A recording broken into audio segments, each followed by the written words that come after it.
What's good, people? It's your boy Cosmic. It's early Monday morning.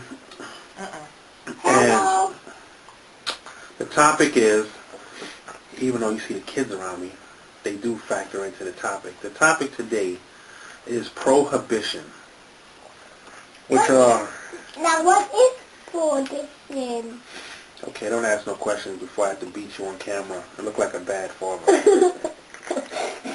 Anyway, the topic is prohibition, which was, of course, as you know, the prohibition was you couldn't buy or make alcohol for any use.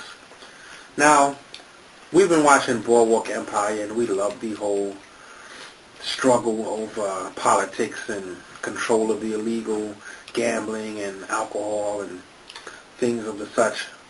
But I bet that most of us don't know who put so much money into prohibition. It was John D. Rockefeller.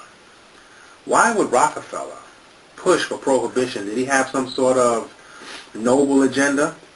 Not at all. Rockefeller's agenda was to get alcohol banned so that he could corner the market on fuel. That's right. Ethanol is not something new that's just starting to, be promoted. Ethanol is being reintroduced and it's having a struggle to be produced. But here's the thing.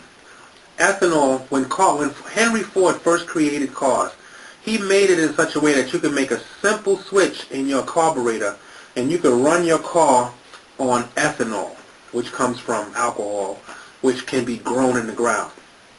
Rockefeller didn't want the competition, and he knew that there was a movement going on to have alcohol banned as so people couldn't drink it. Rockefeller pushed to make sure that all alcohol in any which way was banned so he could use gas and corner the market on fuel for this emerging technology called the automobile. Now, you know how much money he pumped into the movement back in, you know what, you have to look this stuff up. Rockefeller pushed $5 million to back lobbyists in Congress to get alcohol banned, and it had nothing to do with people drinking alcohol, trust me. He had already gone to war with many different people over oil, and this was like a coup de grace because people are not thinking long-term where these people get together and they think long-term. They think 100 years. They think 200, 300 years. We think next week. We want to see change by next week, not understanding how change works. So anyway, with that said, I know they say there's a difference, in how ethanol burns and how gas burns, and there's a price difference, but there's a human difference too. There's a human factor we're not thinking about when we think gas. We're not thinking about the millions of people that we've had to go to other countries and kill.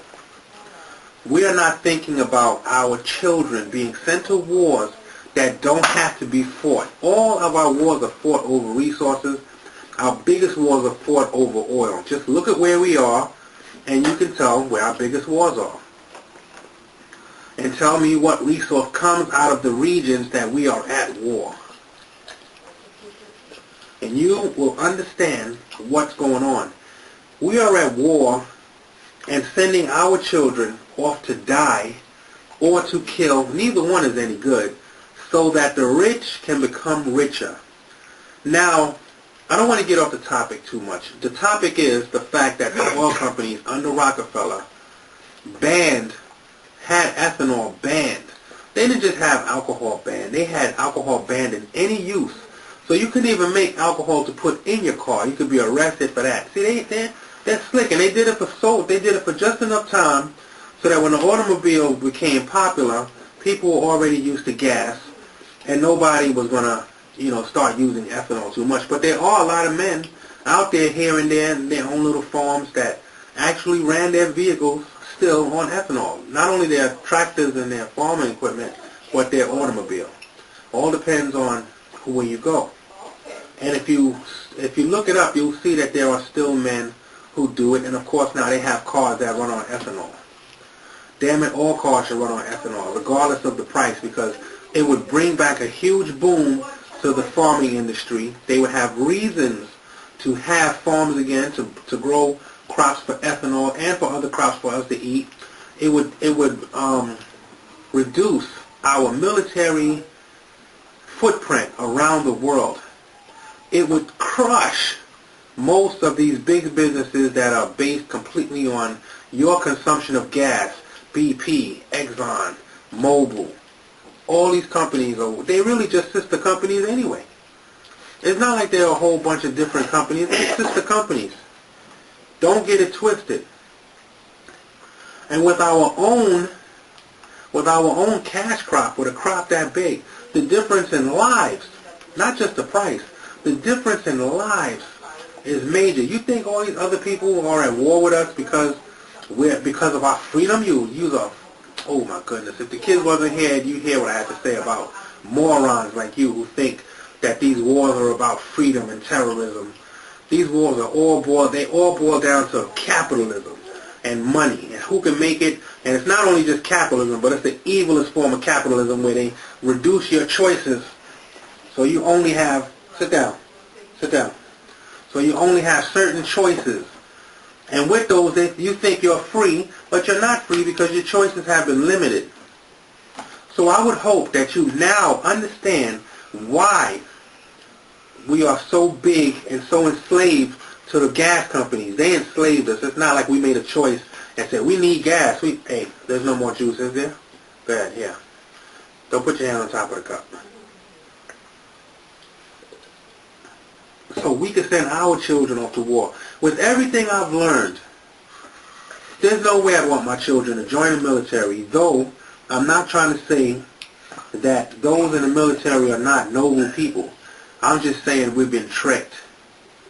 You understand? All of us, not just people, not just soldiers. Soldiers are not like are not the dummies of society.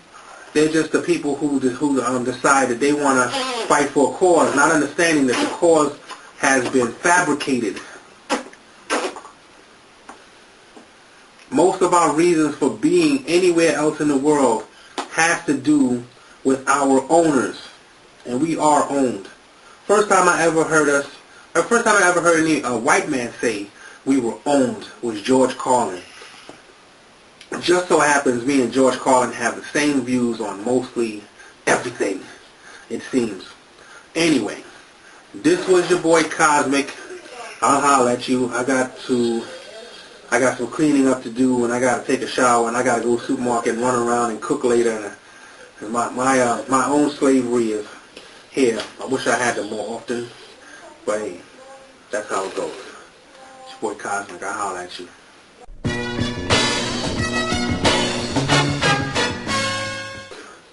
Boy Cosmic, I'll holler at you. You can press the button on top. Yeah, it doesn't matter.